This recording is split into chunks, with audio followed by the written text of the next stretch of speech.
uma constituição lançada sob uma ditadura que foi sendo reformada durante a redemocratização. Um plano para substituí-la numa iniciativa estimulada por protestos de rua, debatida pelos políticos e votada pela população. Um processo que agora chega a seu fim, sem avanços, com rejeição da proposta alinhada à esquerda e rejeição também da proposta alinhada à direita. Eu sou Antônio Mami, esse aqui é o Durma Com Essa, o podcast de notícias do Nexo.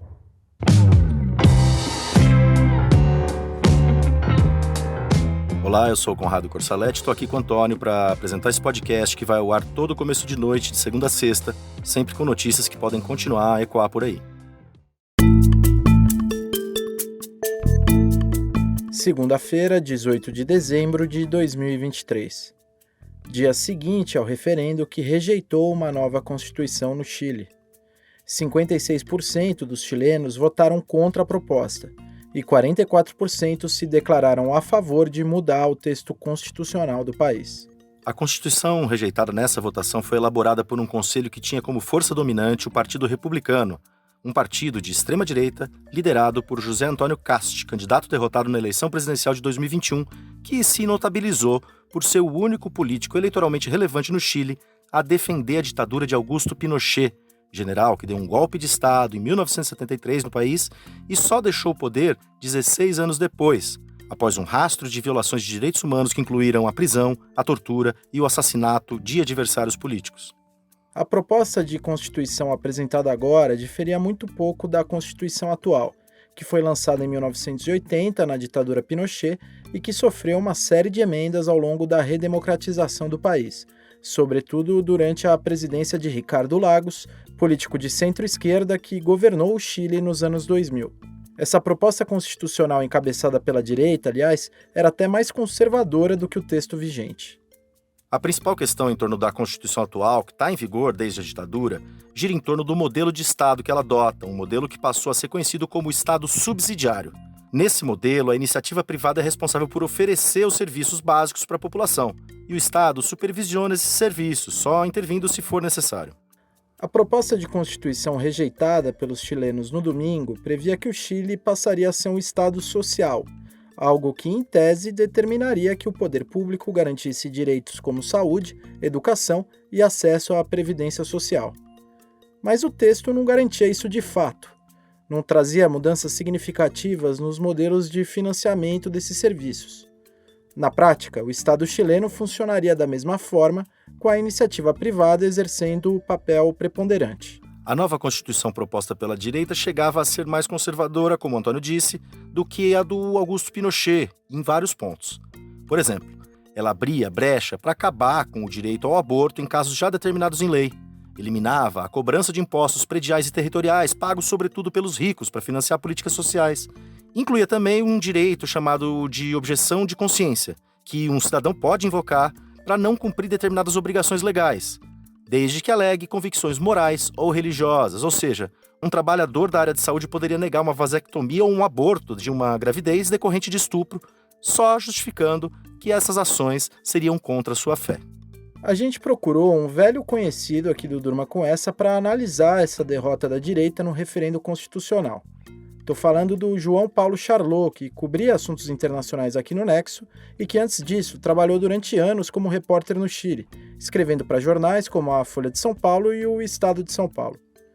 O Charlot explicou para a gente que essa proposta do Kast não teve adesão das parcelas mais pobres da população, entre outros pontos. Uma grande porção, por exemplo, de Santiago, que é um colégio eleitoral enorme, concentra grande parte da população do Chile. A votação contra essa reforma constitucional foi bastante expressiva nos bairros de classe média e de classe baixa. Apenas os bairros chamados altos, os bairros mais de elite econômica, que são governados por alcaldes, que eles chamam, prefeitos de sub-regiões mais ricas e mais à direita, votaram a favor dessa reforma. Então é um rechaço sobre uma reforma que tinha um acento conservador, um acento mais à direita, mas não é uma vitória da esquerda. É uma vitória da estabilidade, da previsibilidade, até do tédio no país, de um amplo setor eleitoral que não sente interesse por fazer discussões muito conceituais sobre questões políticas e está preocupada com questões mais imediatas da vida no Chile.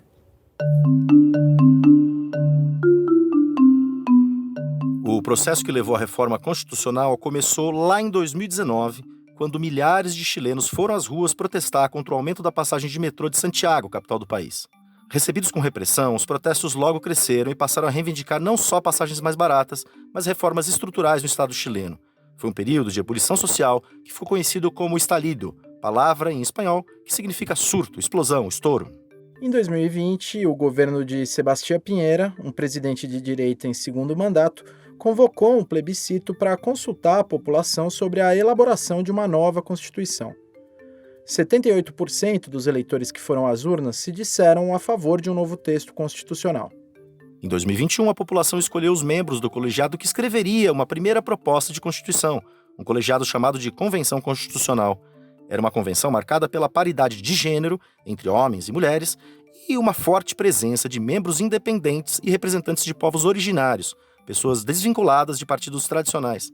Era uma convenção em que a maior parte dos assentos era ocupada por representantes da esquerda, e o texto proposto pelo grupo acabou espelhando isso. A primeira proposta de Constituição a ir a referendo no Chile depois dos protestos alterava vários pontos centrais no funcionamento do país. O Chile passaria a ser algo próximo de um estado de bem-estar social, com forte participação do poder público nos serviços. O sistema político mudaria, deixaria de ser bicameral, com Senado e Câmara, para passar a ser unicameral. E o Estado passaria a ser plurinacional, com os povos indígenas tendo poder judiciário em seus territórios e com línguas originárias adotadas como idiomas oficiais. Era uma proposta que contava com o apoio do presidente Gabriel Boric, um jovem político de esquerda eleito no fim de 2021 numa eleição polarizada. Uma proposta que acabou sendo rejeitada por 62% dos chilenos numa votação em maio de 2022. A gente também perguntou os motivos desse fracasso para o Charlot. Esse grupo de constituinte, um grupo muito independente, muito desligado dos partidos tradicionais, fez uma proposta muito radical nesse sentido político-ideológico. E essa proposta foi rechaçada porque a sociedade chilena entendia que eram propostas muito revolucionárias para os padrões culturais, morais, até econômicos e políticos do Chile. Então, acho que aí é uma expressão de uma esquerda que se sentiu muito vanguardista, muito revolucionária, muito autorizada a fazer mudanças profundas e que descobriu que a sociedade como um todo simplesmente não estava acompanhando a discussão nesse nível, nesse patamar, nesse interesse, com essa vontade de fazer transformações tão vanguardistas. Então, não era sequer uma ideia hegemônica dentro da própria esquerda, que existe uma esquerda mais tradicional e antiga no Chile, ligada aos ex-presidentes, a chamada Concertación. Existe essa nova esquerda que foi às ruas no estallido, ligada aos estudantes, ligada ao pessoal que agora está no governo. Então, não era uma proposta hegemônica, sequer uma proposta de maioria no contexto, e por isso foi rechaçada também. Da derrota da proposta da esquerda veio a eleição de uma nova constituinte, agora chamada de Conselho Constitucional. O Conselho foi eleito em outubro, foi formado por parlamentares e teve a direita como a força dominante. O Conselho apresentou sua proposta, que acabou sendo rechaçada nesse domingo. Diante disso, a gente também perguntou para o Charlot o que une os fracassos da direita e da esquerda nessa tentativa de promulgar uma nova Constituição para o Chile. O que vai se descobrindo no Chile é que talvez os anseios da população não estejam ligados à necessidade de mudanças constitucionais. Então, os anseios quais são? Estão ligados, por exemplo, à possibilidade de uma reforma previdenciária no sistema de aposentadoria, também uma reforma no setor de educação no que diz respeito ao financiamento, ao pagamento para a educação pública, crédito universitário, transformações ligadas, por exemplo, à questão do aborto como uma questão de saúde pública.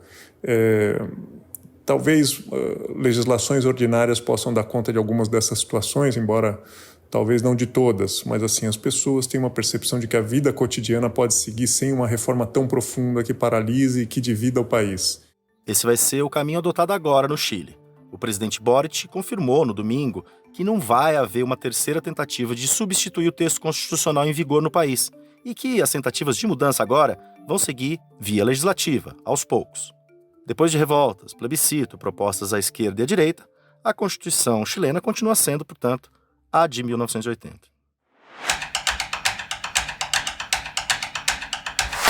O novo Procurador-Geral da República tomou posse nesta segunda-feira em Brasília. A Isadora Rupp escreveu um texto sobre ele e vai falar do assunto com a gente. Isadora, quem é Paulo Gonet? Como é o perfil dele? O Paulo Gonet é membro do Ministério Público Federal desde 1987. Em 2012, ele foi promovido a subprocurador-geral da República, com experiência sobretudo na área criminal. O Gonet é conhecido por ser uma pessoa discreta, a favor de conciliações e ideologicamente conservador. Ele tem a simpatia do Supremo, principalmente dos ministros Alexandre de Moraes e Gilmar Mendes. Também é bem visto no meio político, até por quem é opositor do governo Lula, como a deputada bolsonarista Bia Kicis, que o define como um conservador raiz. Gonet já publicou artigos se posicionando contra o aborto e disse em 2019 que era contra a criminalização da homofobia pelo Supremo Tribunal Federal. Na sabatina para o cargo, na semana passada, respondeu aos senadores que não teria nenhum interesse em agir contra a possibilidade de casamento homoafetivo, que considera injusto que não exista nenhum regramento jurídico para essas famílias. Outro posicionamento que marcou a carreira do Gonet foi quando ele integrou a Comissão de Mortos e Desaparecidos, em 1990. Ele votou contra responsabilizar o Estado em casos notórios de vítimas da ditadura militar, como a estilista Zuzu Ângel e o estudante Edson Luiz. A atuação do Paulo Gonet como vice-procurador-geral eleitoral, cargo que ocupou a partir de 2021, foi considerada omissa diante dos abusos do então presidente Jair Bolsonaro nas eleições de 2022. Com Bolsonaro fora do poder, defendeu a inelegibilidade dele por 8 anos, o que acabou sendo confirmado em junho. E o que marcou a posse do Gonet hoje em Brasília? A cerimônia foi curta e o discurso do Gonet teve como pontos centrais a defesa do diálogo e harmonia entre os poderes. O novo Procurador-Geral da República também disse que o Ministério Público não busca palco nem holofote e que a instituição é corresponsável pela preservação da democracia. Estavam presentes políticos de diferentes correntes ideológicas, ministros do Supremo e membros do Ministério Público. O presidente Luiz Inácio Lula da Silva também discursou. Na sua fala, Lula disse que não se pode negar a política nem prejulgar acusados. Sobre a atuação do Ministério Público, Lula afirmou que, abre aspas, muitas vezes se destrói uma pessoa antes de dar a chance de ela se defender, fecha aspas. O presidente disse que o procurador-geral não pode se submeter a manchetes de jornais ou canais de televisão e que o Ministério Público deve jogar o jogo da verdade. Lula não citou nomes, mas a fala foi interpretada como uma crítica às gestões passadas da Procuradoria, sobretudo de Rodrigo Janot, que estava presente na posse, sentado na primeira fila. Janot foi procurador-geral da República de 2013 a 2017, durante o auge da Operação Lava Jato. Neste período, a Procuradoria teve um papel muito ativo no âmbito da operação, que revelou um grande esquema de corrupção na Petrobras, a maior estatal do país. Responsável pelas acusações contra políticos com foro privilegiado, Janot chegou a entrar com ações contra o PT e outros partidos aliados, classificando esses partidos como, abre aspas, organizações criminosas, fecha aspas. Essas ações foram arquivadas e apontadas posteriormente como uma das evidências de que Janot e a Lava Jato tentaram criminalizar a política. O texto da Isadora você lê em nexojornal.com.br. E aproveita que a promoção para assinar o Nexo com a sua conta do Google está chegando no final.